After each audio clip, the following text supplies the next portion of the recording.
It's episode 394 of the 365 Message Center Show. Welcome, welcome, welcome. Today we'll be covering some good news around smoothing that journey, going from classic Outlook to new Outlook. If you're making that move, we'll talk about what that is, the library experience coming to M365 Copilot, a way of organizing pages and images, and maybe other things in the future. And something that's going to send people into a bit of a spin around the naming of tabs for a new feature in group chat. We'll just leave it at that and get into it in the show. Let's go.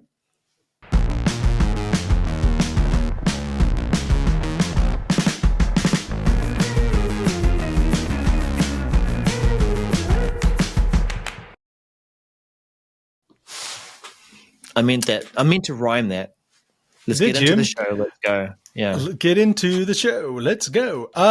You're right. We're going to have a conversation, and hopefully there's going to be a lot of people who throw in the comments down below if you're on YouTube, or hit us up on all the socials that matter at 365MCS on many of our messages. Please, just throw in your thoughts on each one of these. But I think that one, and we've got it scheduled to be last, will be something that we talk about and you will talk about.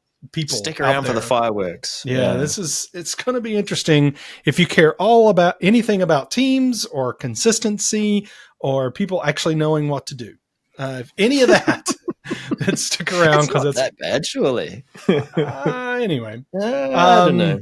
Hello, everybody, and welcome. Thank you, Daryl, for a wonderful intro. Everybody give Daryl a nice applause. He did a great job introducing the show this week. Good job. Well, I thank you, Daniel. Thank you for being here and going through 2.5 hours of preparation for not as many messages this week, but we always seem to find some way of talking more about stuff in a bit more details, and we go on tangents, and if you're willing to give $100 a month in a subscription, we will allow you to sit and watch that if you want. It's $100 a month with a check payable to Daniel Glenn. Yeah, and if you're willing to give up your Friday afternoon / evening and watch us talk about stuff. We're joking, people. We know none of you want to do that, but thank you for being here for the show. We should jump into it, I think. Let's do that. Okay. I will start. Our first message is about Outlook. What is the outlook on our future? Well, let's talk about it. Microsoft Outlook. Set up classic Outlook accounts and settings in new Outlook for Windows automatically.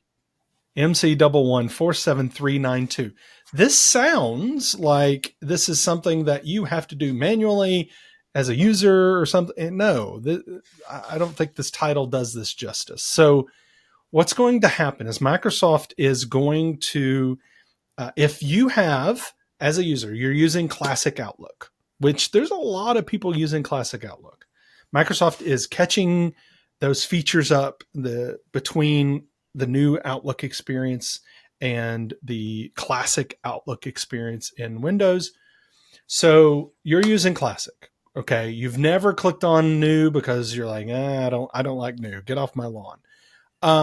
Well, what Microsoft is actually going to do is going to sync your settings from Classic Outlook to the new Outlook in the background. You don't have to do anything here. You don't have to make this happen. It's going to happen automatically. And the reason why they're going to sync, and there's a link on this message somewhere, right above the screenshots here, that show that where you go to it, you will see all the settings. There's quite a few of them. They're going to sync it in the background so that when you are ready to try the new Outlook, then your settings are already going to be in the new Outlook. It's already going to be synced. The new experience, no pun intended, the new Outlook experience. Like when you click on it, the first run experience, all of your settings are going to already be there for you. And Daryl, I think that that seems like to me to kind of be the reason why they're doing this is to make that first run experience to be a more smooth one, so that, first impressions are a huge deal. And if your first impression is I switch over to new Outlook and it has to go through a while to sync things, and then not all my stuff settings and preferences are there, maybe that's not a great experience. Is that your thought as well? That's kind of what maybe is the target here, is to make that experience a little more palatable? Yes. The experience of opening up new Outlook months ago, when people were starting to try it out, of course, you'd form opinions around, man, this is different. It looks like Outlook on the web, got it. But it also, I don't see my shared mailboxes. I don't see my preferred way of looking at my messages. I can't find certain things that don't even look familiar. And the core thing about helping people adopt the new is, how can you show them the familiar so that you can, learn this new way of working by recognizing your own content. That list of settings that are going to be copied over it's okay. I would hope that over time that it grows as more features of parity are built into new Outlook. But I think it's a good start. There'll be things that, of course, won't come over because it's just not there yet. Yeah. But yeah, Daniel, if you could also clear up to, if you have tried out new Outlook already, you've clicked on it and you've started to form your own opinion. Do you think that this is going to move the settings over again for us at some point? No, is my short answer. I feel like if you are in Classic, now there's kind of a set of, if these things are in place, then this is what this functionality of syncing your settings is going to happen.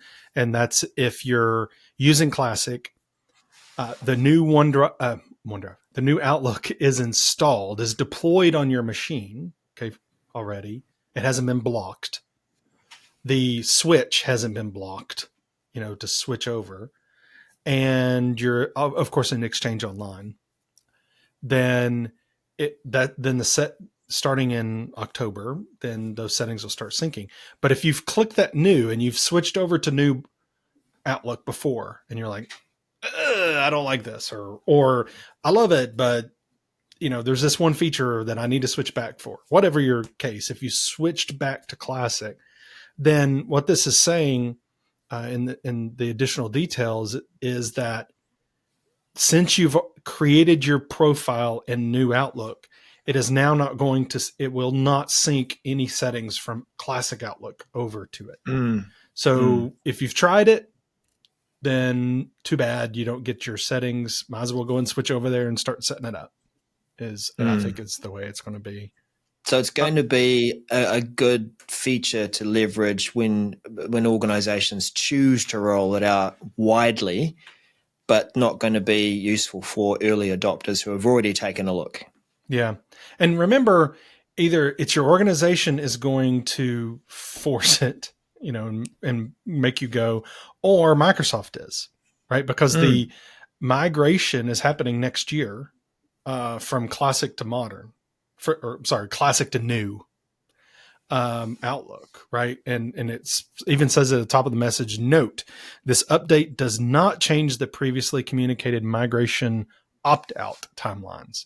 So this isn't changing anything. In fact, it's just trying to help you along, is, hey, when this does happen, or you choose to make it happen earlier for your organization, those settings will be there. Current channel production. So those that are on the current channel, which is the monthly one, I believe, began rolling out October 2025, and then expanding, moving forward from there. So I think it's a good thing and will help with that transition. Daryl, I want you to talk about this new feature in Edge, because anybody that knows me well knows spelling is just not something I do well, but it in conjunction with that, I often like to rewrite things and put it on a paper and then try to, finagle the way it is presented. Tell us about a new feature that's going to help us with that in Edge, please. If I can also frame it up in that it is all about using Copilot, but it's bringing something that would normally be part of the paid subscription model into a wider experience. So this is Rewrite with Microsoft 365 Copilot, coming soon to Edge for business users. We're hearing this phrase, Edge for business, now more and more. It's not a separate piece of software, of course. You just sign into Edge with your work account and it becomes Edge for business. So when we do that, we also have the enterprise protection for Copilot.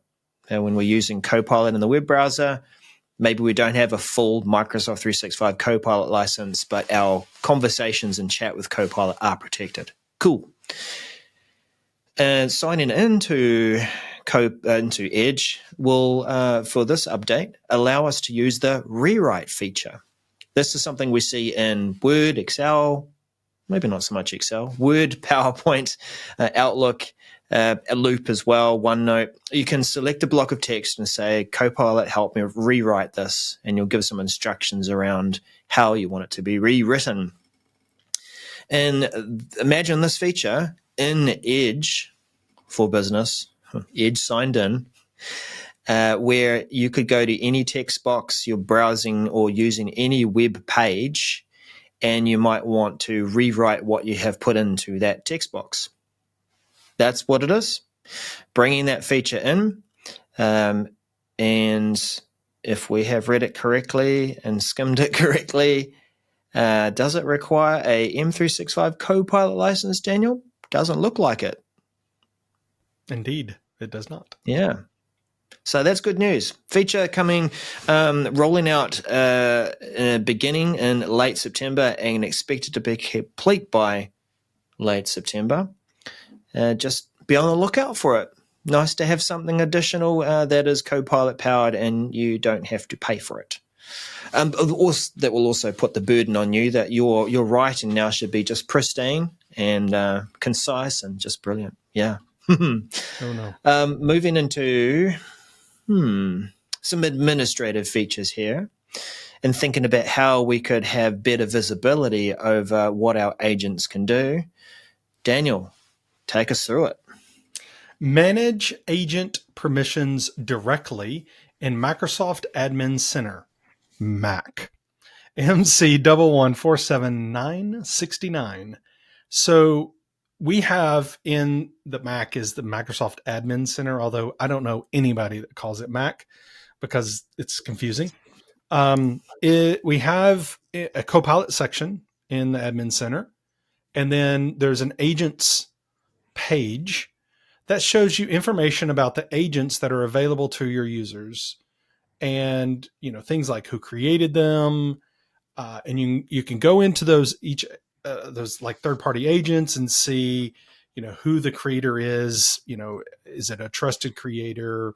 Information about a setting of who I'm going to deploy this to. Users, do I deploy this to allow certain users, no users, all users? We're going to get a new tab in that information panel when we're looking at an agent called permissions.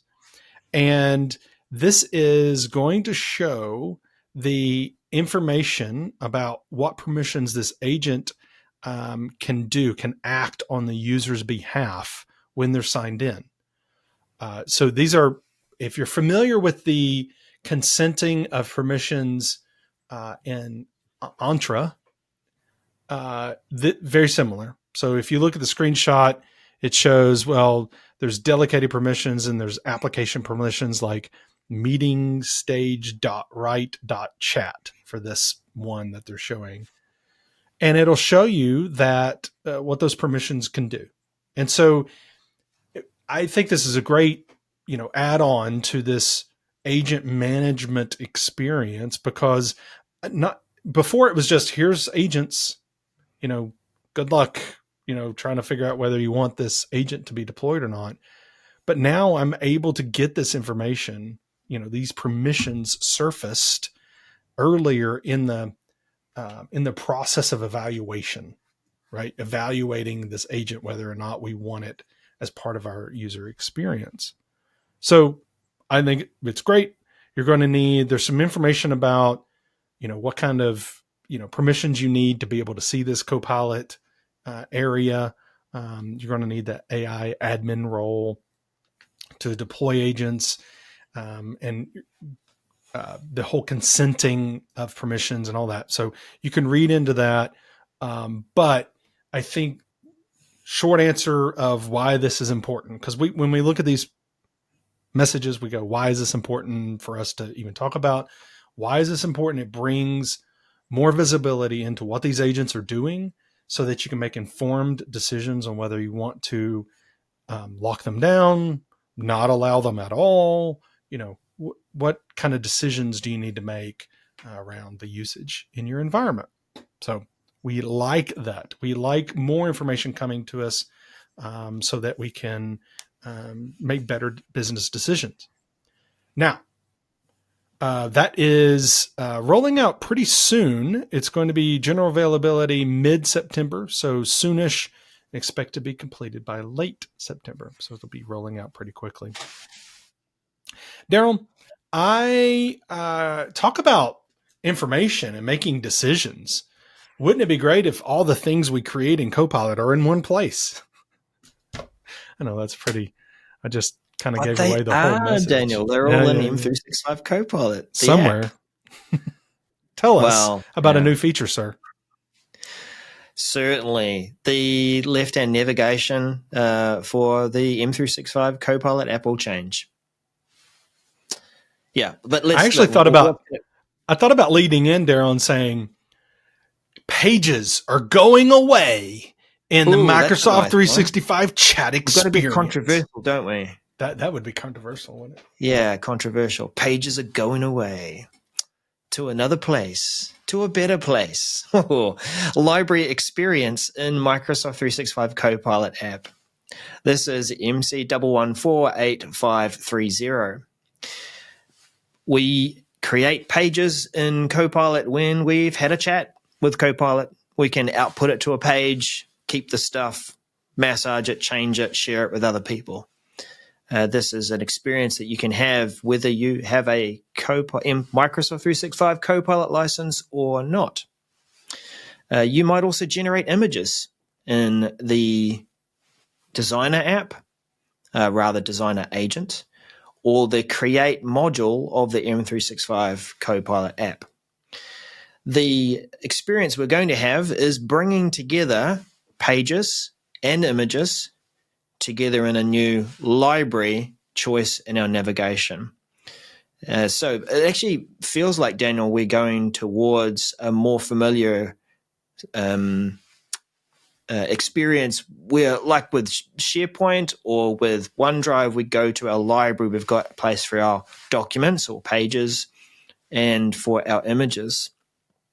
Now, what does that look like on the menu, Daniel? Did you pick up from that what's going to happen with pages? We asked this last week, didn't we? What's happening with pages, Copilot pages? Well, we asked that if people remember, because there's going to be this new button that appears to export out information to Word. Remember that? That's what got us into that conversation of, wait a minute, that's where pages used to be, the little icon. And for this one, I think what they're saying, right, is that pages over on the left-hand side is going away, and basically it's actually being renamed to a library, to bring that same kind of experience, right? It's going to include pages, but then other stuff. Yeah. So I think it's going to be an improvement, because how many collapsible menus do you really want? Yeah. We can expand it today and go, oh, look, there's what I've done recently, and then go into all pages and see effectively a bit like here's your recent documents, recent pages you've created. But the library experience, we don't have a screenshot. Come on now, would have been great to have shared the concept of what's coming. But yeah, we'll have pages from Copilot, images generated from Copilot, I expect that this will be a place that will be used for other types of content that Copilot can create. And that'll be the one place to go to find that across the different app experiences that we can use in Copilot. So what else can I say about this? It's going to be on by default. The only scenario where it won't be is if your organization has turned off Copilot Chat. Of course, it's not going to add a library if you're not using Copilot. We've talked about how the Pages node that is the collapsible section will no longer be there. There'll be a library entry or menu choice or something. Will it look like the all pages view? We don't know. That could be inside the library. And yeah, that's about it. It's all about consolidating. I think it's going to be a good move. It'll simplify things. When are we going to see it? Targeted release worldwide begins rolling out late September, complete by late September, and general availability worldwide late September, completed by late September. Maybe you could have consolidated those into the same message in the same way that you're consolidated things into the same library. In the AI space too, Daniel, things are changing with workflows. We had seen in previous announcements and at Ignite this wonderful thing called Copilot Actions. And it was a workflowy type experience about creating something for Copilot to do something automatically on our behalf.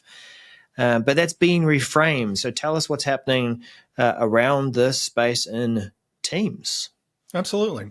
Microsoft Teams, AI workflows powered by Microsoft 365 Copilot, MC11473889. So Daryl's exactly right. We have talked about and has been highlighted that AI prompts, Copilot prompts, as well, are coming to Power Automate, for flows, being able to take actions. This message, I mean, it's kind of a quick one, is basically saying, and we've talked about in previous show where Microsoft was, there were two things that were happening with workflow. One was this consolidated, this kind of Mad Lib experience. I don't know. There was one that was Mad Lib. Was it about this one? I can't remember if it was about workflows. The Mad Lib was I'm leaving a gap for you to finish off the sentence. That's right. So it's kind of this Mad Lib experience of, oh, you want to use this template.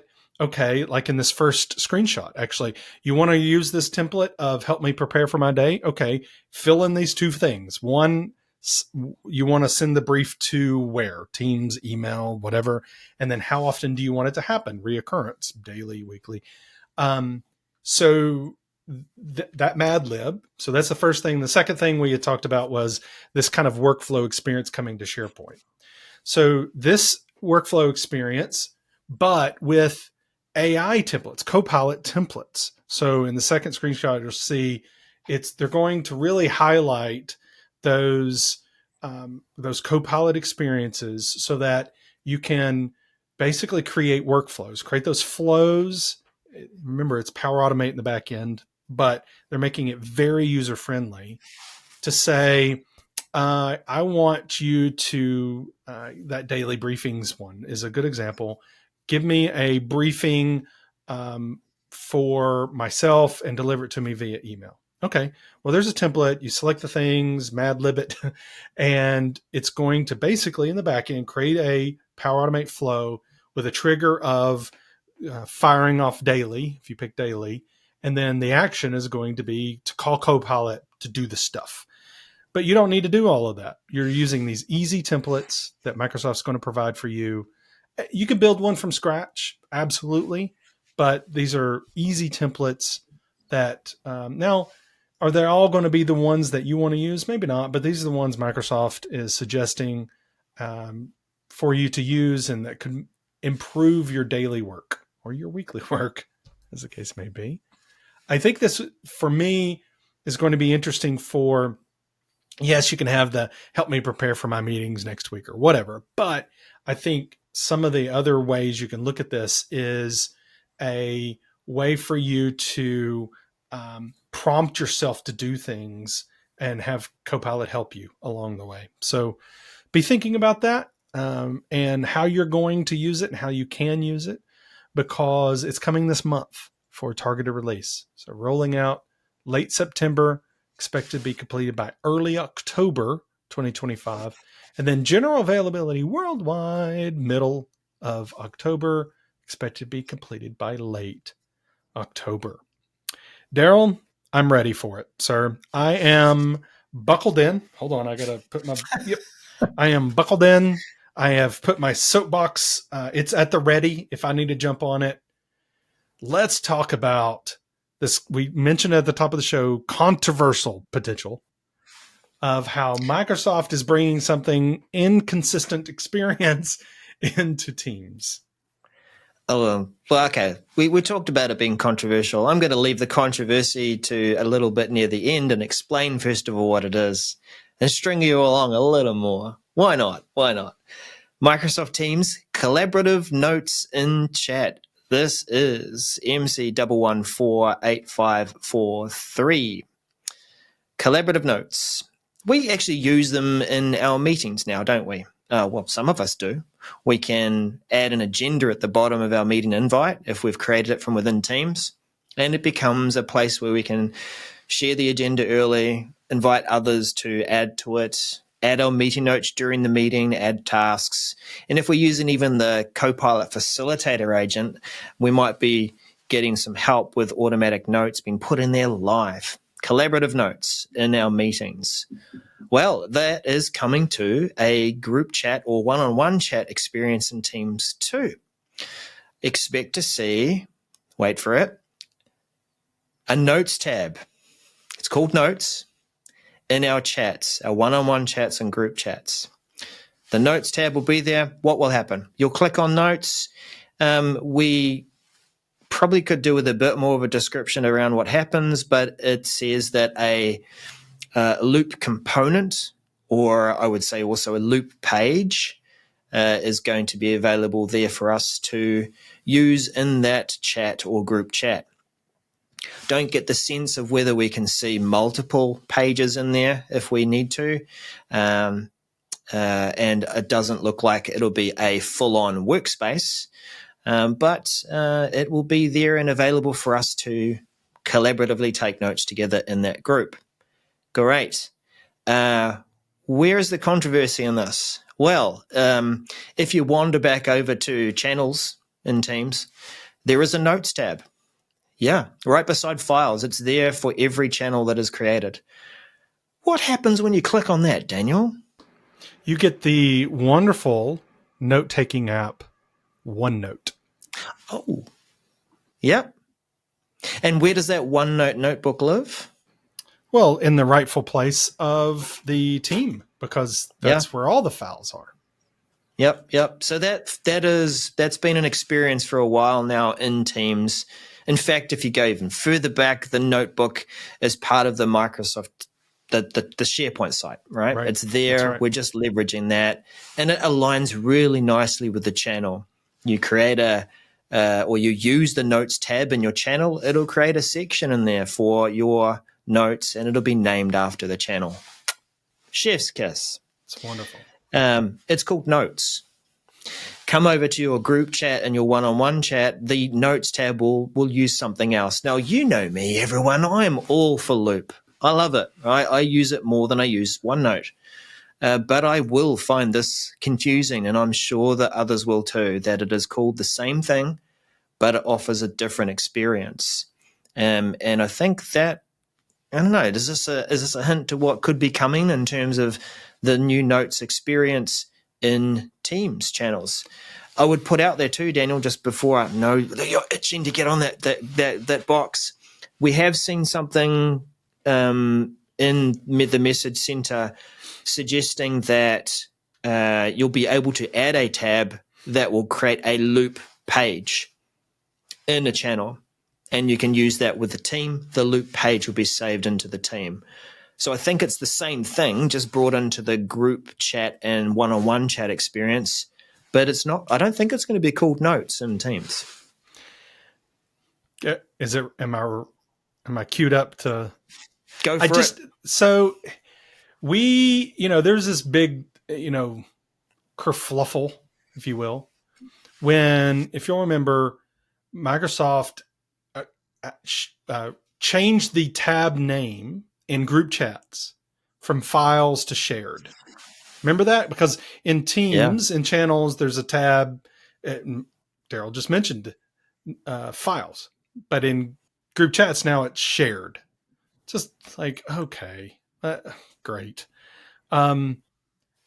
So depending on where you are, where do I go to files? Where you go to get my files? Well, you can go to files here or shared here. Pick one. Now, it's not the same. It's actually going to be named the same, but it's a different thing. And can we not be consistent? Can we not pick a lane and stick with it? So I feel like if we want to bring Loop into our group chats, fine, whatever. If you're going to make that decision, Microsoft, great. But don't call it notes. Like, why? Why call it the same thing that means a different thing in the same application, Teams? It means a different thing in another place. You need to rename it. If you've already renamed files to shared, why not have the tab called something else other than notes? Have it called group loop something. I don't know. Like, come up with a name. Nice. I don't know, man. Like Cheerios. Who cares what you call it? But don't call it notes. Like that's already used, friends. Quit using it if you're going to use it for something else. Because when people come in here and they click on it, they're going to expect OneNote. I'm done. Here's an idea.